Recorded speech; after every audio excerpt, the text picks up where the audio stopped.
मायापुरी हृदयपङ्कज सन्निवृष्टम् आराधयामि मणिसन्निभम् आत्मलिङ्गम्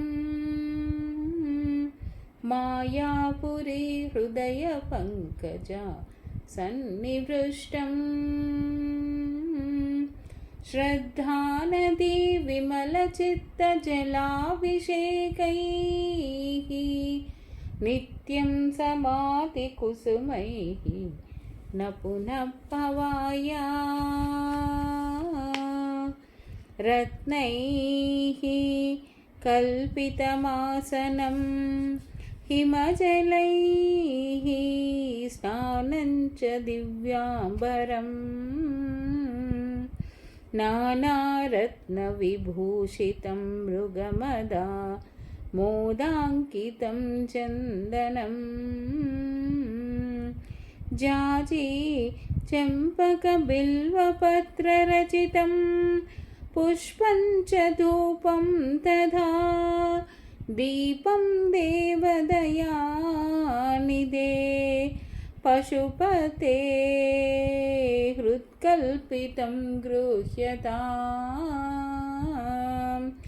सौवर्णे मणिकण्डरत्नरचिते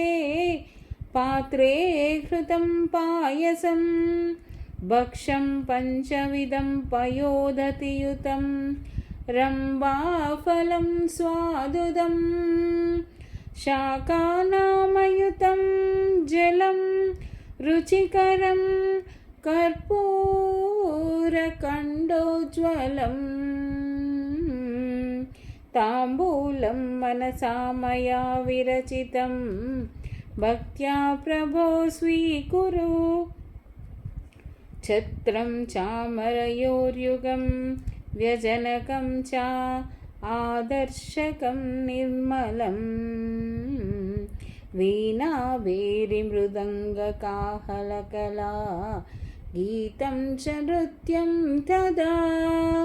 साष्टाङ्गं प्रणतिः स्तुतिः बहुविधा एतत् समस्तं मया